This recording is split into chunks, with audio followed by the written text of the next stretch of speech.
ಶಿಕ್ಷಕ ಬಳಗಕ್ಕೂ ಎಲ್ಲ ಒಂದು ಮಕ್ಕಳಿಗೂ ಎಲ್ಲರಿಗೂ ಶರಣಾರ್ಥಿಗಳು.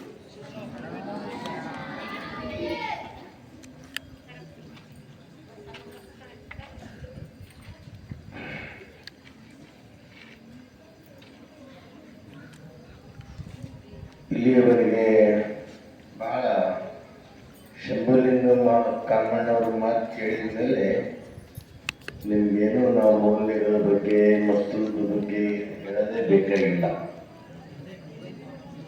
ಆದರೆ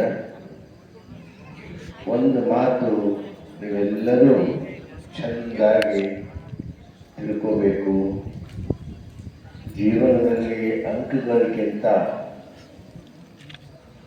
ಪರಿಶ್ರಮ ಪ್ರಯತ್ನ ಬಹಳ ಮಹತ್ವ. ಮೊನ್ನೊಂದು ಇಂಟರ್ವ್ಯೂ ಇತ್ತು, ಒಬ್ರು ನಿನ್ನೆ ಹೇಳಿದರು ನನಗೆ, ದೊಡ್ಡ ಕಂಪನಿ ಇಂಟರ್ವ್ಯೂ ಇತ್ತು. ಆ ನೂರಾರು ಜನ ಇಂಟರ್ವ್ಯೂ ಕೊಡ್ಲಕ್ಕೆ ಬಂದಿತ್ತು.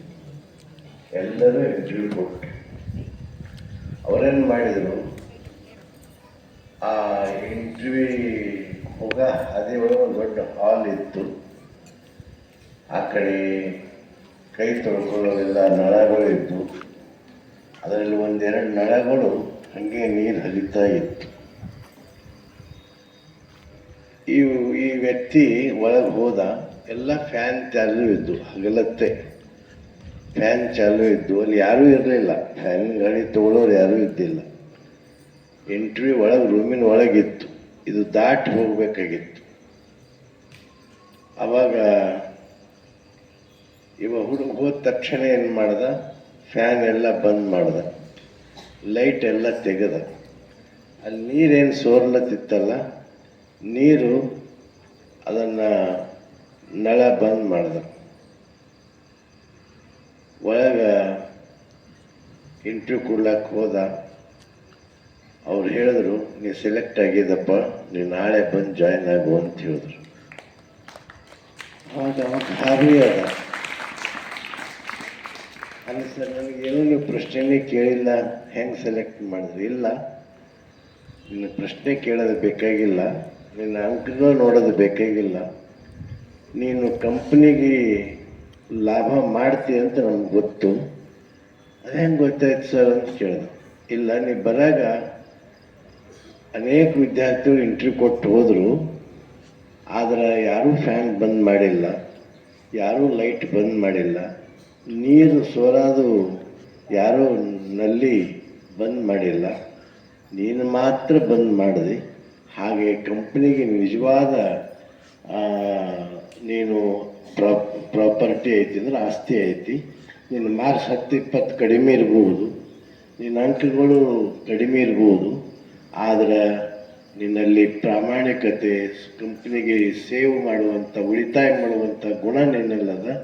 ಅದಕ್ಕೆ ನಿನಗೆಲ್ಲ ಕ್ವಾರ್ಟರ್ ಕೊಡ್ತೀವಿ, ಎಲ್ಲ ಕೊಡ್ತೀವಿ, ನೀ ಸೆಲೆಕ್ಷನ್ ಆದಿ, ಹೋಗು, ಬಂದು ಜಾಯ್ನ್ ಆಗ ಅಂತ ಹೇಳಿದ್ರು. ಇಲ್ಲಿ ಏನು ಕಂಡೀವಿ, ಅಂಕಗಳಕ್ಕಿಂತ ಅವನಲ್ಲಿರುವ ಮೌಲ್ಯಗಳು ಅವನಿಗೆ ಗೊತ್ತಾಯಿತು. ಹಂಗೆ ನಿಮ್ಮಲ್ಲಿನೂ ಅಂಥ ಒಂದು ಸ್ವಭಾವ ಬೆಳೆಸ್ಕೊಡ್ರಿ, ಅಂಥ ಸ್ವಭಾವ ನಿಮ್ಮಲ್ಲಿ ಅಳವಡಲಿ. ಇವತ್ತ ನಮ್ಮಲ್ಲಿ ಅನೇಕ ಸಲ ನಾನು ನೋಡ್ತಿರ್ತೀವಿ, ಅದು ಈ ಸಂದರ್ಭದಾಗ ಹೇಳಬೇಕು ಹೇಳಬಾರ್ದು, ಇಲ್ಲಿ ನೀರಿನ ಟಾಕಿದ ನೀರು ಸೋರ್ತಿರ್ತಾವೆ. ಈಗ ಎಷ್ಟೋ ಜನ ಟೀಚರ್ಸ್ನು ಅಡ್ಡಾಡ್ತಿರ್ತಾರೆ, ಮಕ್ಕಳು ಅಡ್ಡಾಡ್ತಿರ್ತಾರೆ. ಯಾರು ಬಂದ್ ಮಾಡೋರಿಗೆ ಬಂದು ಇದು ಬಂದ್ ಮಾಡ್ರಿ, ನೀರು ಹರಿಲತ್ತಂತ ಹೇಳಂಗಿಲ್ಲ. ಇವೆಲ್ಲ ನಿಮ್ಮ ಮುಂದಿನ ಭವಿಷ್ಯದಲ್ಲಿ ನೀವು ಅಳವಡಿಸ್ಕೊಳ್ಬೇಕು. ಮುಂದಿನ ಭವಿಷ್ಯದಲ್ಲಿ ನೀವು ಅದನ್ನು ಬೆಳೆಸ್ಕೋಬೇಕು. ಇನ್ನೊಂದು ಮಾತು ಹೇಳ್ತೀನಿ, ಯಾರ ಹತ್ತಿರನೂ ನೆಗೆಟಿವ್ ಗುಣ ಇರಬಾರ್ದು, ಪಾಸಿಟಿವ್ ಗುಣ ಇರಬೇಕು. ಶಂಭುಲಿಂಗವರು ಎಲ್ಲ ಅನೇಕ ಘಟನೆಗಳು, ಉದಾಹರಣೆಗಳ ಮೂಲಕ ನಿಮಗೆಲ್ಲ ಹೇಳಿದ್ದಾರೆ. ನೆಗೆಟಿವ್ ಯಾರಲ್ಲಿ ಇರ್ತದ ಅವರೆಂದೂ ದೊಡ್ಡ ಸಾಧನೆ ಮಾಡಂಗಿಲ್ಲ. ಪಾಸಿಟಿವ್ ಯಾರ ಬಳಿ ಇರ್ತದ ಅವ್ರು ಖಂಡಿತವಾಗಿಯೂ ಸಾಧನೆ ಮಾಡ್ತಾರೆ. ನಾವು ಬರೇ ಮಕ್ಕಳಿಗೆ ಶಿಕ್ಷಕರಾದವರು ಮಕ್ಕಳು ನಾವು ಪಾಸಿಟಿವ್ ಈಗ ಹೇಳಿದ್ರು ಟಾಲಿಸ್ಟಾಯ್ ಉದಾಹರಣೆ ಹೇಳಿದ್ರು ಅನೇಕ ಘಟನೆಗಳನ್ನು ಹೇಳಿದ್ರು. ಅಂದರೆ ಒಳ್ಳೇದು ನಾವು ಕೇಳಬೇಕೇ ವಿನಃ ಒಂದು ಸಲ ಒಬ್ಬರು ಒಂದು ಸ್ಕೂಲಿಗೆ ಹೋಗಿದ್ದಾರೆ ಸರ್, ನಾನು ಗೆಸ್ಟ್ ಆಗಿ ಹೋಗಿದ್ದ. ಅದು ಜೂನ್ ತಿಂಗಳಿತ್ತು. ಅವರು ಹೆಡ್ ಮಾಸ್ಟರು ಪ್ರಿನ್ಸಿಪಾಲ್ರು ಮಕ್ಕಳು ಹಿಂಗೆ ಒಂದು ಕ್ಲಾಸ್ ರೂಮ್ನಾಗ ಕೂಡಿಸಿದ್ರು. ಮಕ್ಕಳೇ,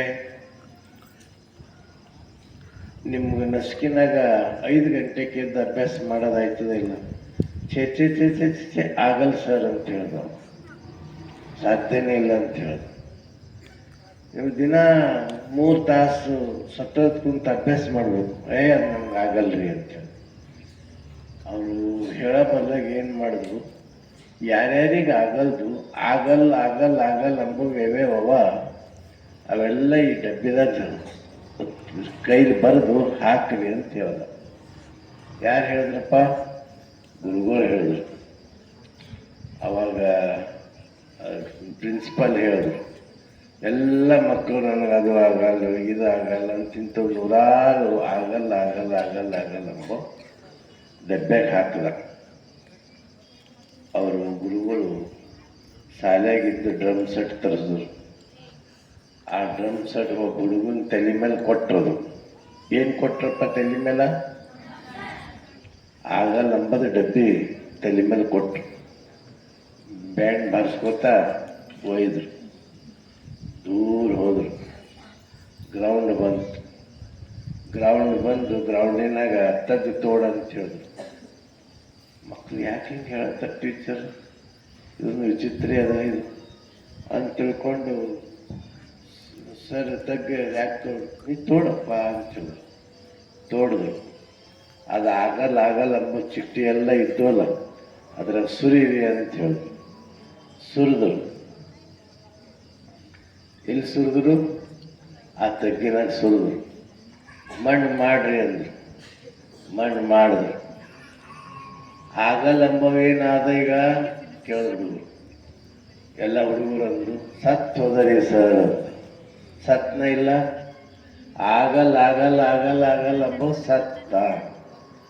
ಅವಾಗ ಗುರುಗಳು ಕೇಳಿದ್ರು, ಈಗ ನೀವು ಓದ್ತಿರಿಲ್ಲಪ್ಪ ಸ್ಕಿನ್ 5 ಗಂಟೆಗೆ ಓದ್ತೀವಿ ಸರ್ ಅಂತ ಎಲ್ಲರೂ ಕುಣ್ಕೋತಾ ಹೇಳೋದು. ಆಗಲ್ಲ ಅಂಬ ಸತ್ತೋದ. ಇನ್ನ ಎಲ್ಲನೂ ಆಗ್ತದ ಎಲ್ಲರೂ ಆಗ್ತದ ಅಂತಂದ್ರು. ನಾವು ಏನು ಪ್ರಶ್ನೆ ಕೇಳಿದ್ರು ಎಲ್ಲರೂ ಆಗ್ತದ ಖುಷಿದಾಗ. ಯಾಕ? ಆಗಲ್ಲ ಅಂಬ ಒಂದು ಸಮಾಧಿ ಆಯ್ತು. ಹಂಗ ಜೀವನದಾಗ ಎಲ್ಲರೂ ನಾವು ಪಾಸಿಟಿವ್ ತಗೋಬೇಕು, ನೆಗೆಟಿವ್ ತಗೋಬಾರ್ದು ಅನ್ನೋದನ್ನ ನೀವು ತಿಳ್ಕೋಬೇಕು. ನೀವು ಮುಂದಿನ ಭವಿಷ್ಯದಲ್ಲಿ ಕೆಲವರು ITI ಮಾಡ್ಬೋದು, ಕೆಲವರು ಸೈನ್ಸ್ ಮಾಡ್ಬೋದು, ಕೆಲವರು ಕಾಮರ್ಸ್ ಮಾಡ್ಬೋದು, ಕೆಲವರು ಆರ್ಟ್ಸ್ ಮಾಡ್ಬೋದು, ಕೆಲವರು ಏನೇನೋ ಮಾಡ್ಬೋದು. ಏನೇ ಮಾಡ್ರಿ, ನಿಮ್ಮಲ್ಲಿ ಪಾಸಿಟಿವ್ ಥಿಂಕಿಂಗ್ ಇರಲಿ, ಒಳ್ಳೆ ಭಾವನೆ ನಿಮ್ಮಲ್ಲಿ ತುಂಬಿಕೊಂಡು ಹೋಗ್ರಿ. ಪ್ರಾಮಾಣಿಕತೆಯಿಂದಿರ್ರಿ. ಇವತ್ತಿನ ಜಗತ್ತಿನಲ್ಲಿ ಏನಾದರೂ ಪ್ರಾಮಾಣಿಕ ಬಗ್ಗೆ ಸಾಕಷ್ಟು ಉದಾಹರಣೆಗಳು ಕೊಟ್ಟಾರ. ಮತ್ತೆ ಉದಾಹರಣೆ ನಿಮ್ಗೆ ಕೊಡಂಗಿಲ್ಲ. ನಮ್ಮ ಶಂಭುಲಿಂಗ ಅವರು ಭಾಳ ಚಂದ ಉದಾಹರಣೆಗಳು ಕೊಟ್ಟರು. ಪ್ರಾಮಾಣಿಕತೆನೇ ನಮ್ಮ ಜೀವನದ ಆಸ್ತಿ. ಪ್ರಾಮಾಣಿಕತೆನೇ ನಮ್ಮ ಜೀವನದ ಭವಿಷ್ಯ ನಿರ್ಮಾಣ ಮಾಡೋದು. ಪ್ರಾಮಾಣಿಕತೆನೇ ನಮ್ಮ ಬದುಕಿನ ರಹಸ್ಯ. ಅಂಥ ಪ್ರಾಮಾಣಿಕ ಗುಣಗಳನ್ನು ನೀವು ಬೆಳೆಸ್ಕೊಂಡು ನೀವು ಮುಂದೆ ನೀವು ಯಾವುದೇ ಕಾಯಕ ಮಾಡಿರಿ, ಯಾವುದೇ ಡ್ಯೂಟಿ ಮಾಡಿರಿ, ಯಾವುದೇ ಇದಕ್ಕೆ ಹೋಗ್ರಿ, ಆರ್ಟ್ಸಕ್ಕೆ ಹೋಗ್ರಿ, ಸೈನ್ಸಕ್ಕೆ ಹೋಗ್ರಿ, ಕಾಮರ್ಸ್ಗೆ ಹೋಗ್ರಿ, ಡಿಪ್ಲೊಮಾಕ್ಕೆ ಹೋಗ್ರಿ, ಯಾವುದನ್ನು ಶ್ರದ್ಧೆಯಿಂದ ನಿಷ್ಠೆಯಿಂದ ಅಭ್ಯಾಸ ಮಾಡಿರಿ. ಒಳ್ಳೆಯ ಗುಣಗಳೇ ಬೆಳೆಸ್ಕೊಡ್ರಿ. ಇದು ಬಾಲ್ಕಿ ಮಠದ ವಿದ್ಯಾರ್ಥಿಗಳಪ್ಪ ಅಂತ ನಿಮ್ಗೆ ನೋಡಿದ ಕೂಡಲೇ ಗೊತ್ತಾಗಬೇಕು. ಬರೀ ಇಲ್ಲಷ್ಟೇ ಪೂಜಾ ಪ್ರಾರ್ಥನೆ ಇರಬಾರ್ದು. ಅದು ನಿಮ್ಮ ಬದುಕಿನ ಉದ್ದಕ್ಕೂ ಸಾಗಬೇಕು. ಬದುಕಿನುದ್ದಕ್ಕೂ ನಿಮ್ದು ಅದು ಬದುಕಿನುದ್ದಕ್ಕೂ ಅದು ನಡೀಬೇಕು. ಅಂದ್ರೆ ಅದು ದೇವರು ನಿಮ್ಗೆ ಯಾರ್ದೋ ಮುಖಾಂತರ ಸಹಾಯ ಮಾಡ್ತಾನೆ. ಪೂಜೆ ದೇವರಿಗೆ ನೆನೆಸೋದು, ಪ್ರಾರ್ಥನೆ ಪರಮಾತ್ಮನ ನಾಮಸ್ಮರಣೆ. ಅದು ಪರಮಾತ್ಮನ ನಾಮಸ್ಮರಣೆ, ಪರಮಾತ್ಮನ ಪ್ರಾರ್ಥನೆ ನಾವು ಮಾಡಿದೆವು ಅಂದ್ರೆ ದೇವರು ನಮ್ಗೆ ಯಾರ್ದೋ ಮುಖಾಂತರ ಕಷ್ಟದಾಗ ನಮ್ಗೆ ಸಹಾಯ ಮಾಡ್ತಾನೆ. ನೀವು ಮುಂದೆ ಸಹಾಯ ಯಾರೋ ಆ ಫೀಸ್ ತುಂಬಲಾಕ ಹಣ ಇರಲಿಲ್ಲ ಅಂದ್ರೆ ದೇವ್ರು ಯಾವ್ದೋ ಮುಖಾಂತರ ಪ್ರೇರಣೆ ಕೊಡ್ತಾರೆ. ಖಂಡಿತವಾಗಿಯೂ ದೇವರೇ ಬರಂಗಿಲ್ಲ, ದೇವರೇ ನಮ್ಮ ಎದುರು ಬಂದು ನಿಂದ್ರಂಗಿಲ್ಲ. ಆದ್ರೆ ದೇವ್ರ ರೂಪದಾಗ ಶಂಭುಲಿಂಗ ಕಾಮಣ್ಣ ಅಂತವ್ರು ಮತ್ಯಾರೋ ಬಂದು ಸಹಾಯ ಮಾಡ್ತಾರೆ. ಒಬ್ರು ಯಾರೋ ಒಬ್ಬ ದೇವರು ನೆನೆಸ್ತೀನಂತ ದೇವ್ರು ಬಂದಂತ, ಏನು ಬೇಕಪ್ಪ ವರ, ಏನಿಲ್ಲ ದೇವ್ರೆ ನನ್ನ ಕಷ್ಟದಾಗಿದ್ದ ನೀ ಬಾ ಸಾಕನ್ನು. ಆಯ್ತಪ್ಪ ತಾತ್ಸು ಅಂದ. ಅವೊಂದ್ಸಲ ನೀರಾಗ ದಾಟುವಾಗ ಮುಳುಗ್ಲತ್ತಿದ್ದ ಒಳಗೆ. ದೇವ್ರೇನು ಮಾಡ್ದ, ಯಾರ್ದೋ ಮುಖಾಂತರ ಒಂದು ಹಡಗ್ ಕಳಿಸ್ಕೊಟ್ಟ. ಇದು ಟೋಕ್ರಿ ಅದೇನಂತಾರ, ದೋಣಿ, ಬೋಟ್. ಕೂಡಪ್ಪ ತಮ್ಮ ಕೂಡು, ನಂಗೆ ದೇವ್ರು ಬಂದು ರಕ್ಷಣೆ ಮಾಡ್ತಾರೆ ನಾನಂತ. ದೇವರು ಅವ ಹೋದ ವಾಪಸ್. ಮತ್ತೂ ಮುಳುಗ್ಲತ್ತ. ಲಾಸ್ಟ್ ಒಂದು ಚಾನ್ಸ್ ಅಂತ ಇನ್ನೊಂದು ಬಂತು. ಕೂಡು ತಮ್ಮ ಕೂಡು ಈಗ ಹಗ್ಗ ಹಿಡಿ, ಇದ್ರೊಳಗೆ ಕೂಡು, ನೀವು ದಂಡಿಗೆ ಮುಟ್ಟಿಸ್ತೀನಿ ಅಂದ. ಇಲ್ಲ ನಂಗೆ ದೇವ್ರು ಬಂದು ರಕ್ಷಣೆ ಮಾಡ್ತಾ ಅಂದ. ಕೊನೆಯದು 3ನೇ ಸಲನೂ ಒಂದು ದೋಣಿ ಬಂತು. ಅವಾಗೂ ಕೂಡಲಿಲ್ಲ, ನಂಗೆ ದೇವ್ರು ಬಂದು ರಕ್ಷಣೆ ಮಾಡ್ತಾನೆ. ಸತ್ತ, ಕೈಲಾಸಕ್ಕೆ ಹೋದ. ದೇವರೇನು ಏಟ್ ಧೋಕ ಬಜೆ ಇದೆಯಂತ ದೇವ್ರಿಗೆ. ಯಾಕೋ ಹಂಗೆ ನಾ ಏನು ಧೋಕ ಮಾಡಿ, ನಂಗೆ ಕಷ್ಟದಾಗ ಬರ್ತಾನೆ ಮಾತು ಕೊಟ್ಟಿದ್ವಿ ಬಂದೇನೆ. ಮತ್ತು 3 ಸಲ ಡೋಳಿ ಕಳಿಸಿದಲ್ಲಪ್ಪ, ನಾನೇ ಕಳಿಸಿದ, ಮತ್ತು ನೀನೇ ಕಳಿಸಿದಿ, ನಂಗೆ ಗೊತ್ತೇ ಆಗಿಲ್ಲ ನೋಡು ಅಂತ. ಅಂದ್ರೆ ಹೇಳ್ತಾಗ ತಾತ್ಪರ್ಯನು, ದೇವರಿಗೆ ನಾವು ಪ್ರಾರ್ಥನೆ ಮಾಡಿದ್ರೆ, ನಾವು ದಿನಾಲೂ ಲಿಂಗ ಪೂಜೆ ಮಾಡಿದ್ರೆ ದೇವರೇ ಬಂದು ನಮ್ಮ ರಕ್ಷಣೆ ಮಾಡಲ್ಲ. ನಮ್ಮ ಕಷ್ಟ ಕಾಲದಲ್ಲಿ ತೊಂದರೆ ಇದ್ದಾಗ, ಏನೋ ಸಮಸ್ಯೆ ಇದ್ದಾಗ, ಏನೋ ನಮಗೆ ದುಃಖದ ಸನ್ನಿವೇಶದಲ್ಲಿ ದೇವರು ಯಾರ್ದೋ ರೂಪದಾಗ ನಮಗೆ ಕಳಿಸಿಕೊಟ್ಟು ನಮ್ಮ ಸಮಸ್ಯೆ ಪರಿಹರಿಸ್ತಾನ ಅನ್ನೋದು ನಾವು ಯಾರೂ ಮರಿಬಾರ್ದು. ಇದನ್ನು ನೀವೆಲ್ಲರೂ ನೆನಪಿಟ್ಕೋಬೇಕು. ಈಗ ಪೂಜೆ ಬರೀ ವಿದ್ಯಾರ್ಥಿಗಳು ಇದ್ದಾಗ ಅಷ್ಟೇ ಮಾಡೋದಲ್ಲ, ಪ್ರಾರ್ಥನೆ ನಾವು ಇಲ್ಲಿದ್ದಾಗ ಅಷ್ಟೇ ಮಾಡೋದಿಲ್ಲ. ನಮ್ಮ ಜೀವನದ ಉದ್ದಕ್ಕೂ ಅದನ್ನು ನಮ್ಮ ಬದುಕಿನಲ್ಲಿ ಅಳವಡಿಸ್ಕೊಂಡ್ರೆ ಅದು ನಿಮ್ಮ ಜೀವನ ಸಾರ್ಥಕ ಆಗ್ತದೆ. ನಿಮ್ಗೆ ಎಂಥ ಕಷ್ಟ ಇದ್ರೂ, ಏನೋ ಬಡತನ ಇದ್ರೂ ದೇವ್ರು ಯಾರ್ದೋ ರೂಪದಾಗ ಸಹಾಯ ಬಂದು ನಿಮ್ಗೆ ಸಹಾಯ ಮಾಡಿಸ್ತಾನ ಅನ್ನೋದು ನಿಮ್ಮಲ್ಲಿ ಅಚಲವಾದಂಥ ನಂಬಿಕೆ ಇದ್ರೆ ಖಂಡಿತವಾಗಿಯೂ ಘಟನೆ ಎಷ್ಟೋ ಜೀವನದಾಗ ನಡೀತಿರ್ತಾವೆ. ಅಂತೆಂಥ ಜೀವನದಾಗ ಪ್ರತಿಯೊಬ್ಬರ ಜೀವನದಾಗ ಅವು ನಡೀತಾವೆ. ಆದ್ರೆ ದೈವಿ ಶಕ್ತಿ ಮೇಲೆ ನಮ್ಮ ನಂಬಿಕೆ ಇರಬೇಕು. ನಾವು ಪೂಜೆ ಮಾಡಬೇಕು, ಪ್ರಾರ್ಥನೆ ಮಾಡಬೇಕು. ಎಷ್ಟು ತಾಸು ಮಾಡ್ತೀವಿ ಅನ್ನೋದು ಮಹತ್ವ ಅಲ್ಲ, ಎಷ್ಟು ಮನಸಾಪೂರ್ವಕ ಮಾಡ್ತೀವಿ ಅನ್ನೋದು ಭಾಳ ಮಹತ್ವ. ಅದಕ್ಕೆ ನಾವು ಪರಮಾತ್ಮನನ್ನು ಎಂದೂ ನೆನೆಸೋದನ್ನು ಬಿಡಬಾರ್ದು. ಪರಮಾತ್ಮನನ್ನು ಪೂಜೆ ಮಾಡಲಿಕ್ಕೆಂದು ನಾವು ಮರಿಬಾರ್ದು. ಈ 2 ಮಾತುಗಳನ್ನು ಇವತ್ತು ಅಚ್ಚುಕಟ್ಟಾಗಿ ಬೀಳ್ಕೊಡುವ ಸಮಾರಂಭ ನೀವೆಲ್ಲ ಮಾಡಿದಿರಿ. ಎಲ್ಲರೂ ಒಳ್ಳೆಯ ರೀತಿಯಿಂದ ಅನಿಸಿಕೆಗಳನ್ನು ಹೇಳಿದಿರಿ. ವಿದ್ಯಾರ್ಥಿನಿಗೂ ಒಬ್ಬರಿಗೆ ಕೊಡಬೇಕಾಗಿತ್ತು, ಯಾಕೋ ಕೊಟ್ಟಿಲ್ಲ, ಗೊತ್ತಾಗಿಲ್ಲ. ಅದಕ್ಕೆ ಏನೇ ಇರಲಿ, ನೀವೆಲ್ಲರೂ ಒಳ್ಳೆಯ ರೀತಿಯಿಂದ ಇಲ್ಲಿ ಭವಿಷ್ಯದಲ್ಲಿ ನಿಮ್ಮ ಯಾರ ಅಂಕಗಳು ಕಡಿಮೆ ಬರ್ಬೋದು, ಯಾರ ಅಂಕ ಹೆಚ್ಚು ಬರ್ಬೋದು. ಆದರೆ ಪರೀಕ್ಷೆ ಮಹತ್ವ ಅಲ್ಲ, ಜೀವನದ ಪರೀಕ್ಷೆ ಭಾಳ ಮಹತ್ವ ಅನ್ನೋ ಮಾತನ್ನು ನಮ್ಮ ಶಂಭುಲಿಂಗವರು ಅನೇಕ ಘಟನೆಗಳನ್ನು ಹೇಳಿದ್ದಾರೆ. ನೀವು ಅದನ್ನು ತಿಳ್ಕೊಂಡು ನೀವು ಮುಂದುವರಿರಿ. ಇಲ್ಲೇನು ನಿಯಮಗಳಿದ್ದು ಇದು ಇಲ್ಲಿದ್ದಾಗ ಅಷ್ಟೇ ಪಾಲಿಸೋದಲ್ಲ, ಭವಿಷ್ಯದಲ್ಲಿನೂ ನಿಮ್ಗೆ ಅದನ್ನು ಜೀವನದಲ್ಲಿ ಅಳವಡಲಿ ಅಂತ ಇಲ್ಲಿ ನಿಯಮಗಳು ಇರ್ತವೆ. ಮತ್ತು ಖಂಡಿತವಾಗಿ ಒಂದು ತಿಳ್ಕೊರಿ, ಇಲ್ಲಿ ನೀವು ಯಾರು ದೇವರ ಮೇಲೆ ನಂಬಿಕೆ, ಶ್ರದ್ಧೆ, ಪ್ರಾರ್ಥನೆಯಿಂದ ಭಕ್ತಿ ಮಾಡ್ತೀರೋ ಖಂಡಿತವಾಗಿಯೂ ಪರಮಾತ್ಮ ನಿನಗೆ ಎಂಥ ಸಂಕಟ ಬಂದರೂ ಒಂದು ಮೃತ್ಯುವಿನ, ಅದಕ್ಕೆ ಬಸವಣ್ಣವ್ರು ಹೇಳ್ತಾರೆ, ಸುಪ್ರಭಾತ ಸಮಯದಲ್ಲಿ ಅರ್ತಿಯಲ್ಲಿ ಲಿಂಗವನ್ನೆದರೆ ತಪ್ಪುವ ಅಪಮೃತ್ಯು ಕಾಲ ಕ್ರಮಗಳಯ್ಯ. ಏನೋ ಗಂಡಾಂತರ ಸಮಯದಲ್ಲಿ ಸಮೇತ ಯಾರಾದರೂ ಬಂದು ನಮ್ಮ ರಕ್ಷಣೆ ಕೊಟ್ಟೇ ಕೊಡ್ತಾರ. ಅದು ಪರಮಾತ್ಮನ ನಂಬಿದವರಿಗೆ ಎಂದೂ ದೇವ್ರ ಕೈ ಬಿಡೋದಿಲ್ಲ ಅನ್ನೋ ಮಾತನ್ನ ನೀವು ಅರ್ಥ ಮಾಡಿಕೊಂಡು, ಇಲ್ಲಿ ನಿಯಮಗಳು ಇಲ್ಲಿಂದ ಇದ್ದಾಗ ಅಷ್ಟೇ ಅಲ್ಲ, ನಿಮ್ಮ ಜೀವನದುದ್ದಕ್ಕೂ ಅವು ಬುದ್ಧಿ ಆಗಬೇಕು.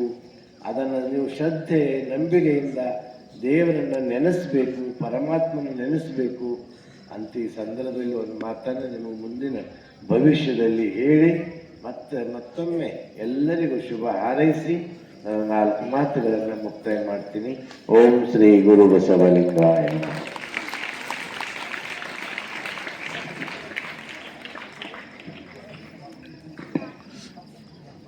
ಎಲ್ಲ ವಿದ್ಯಾರ್ಥಿಗಳೇ, ಶಿಕ್ಷಕರೇ, ಪಾಲಕರೇ, ಪರಮ ಪೂಜ್ಯರು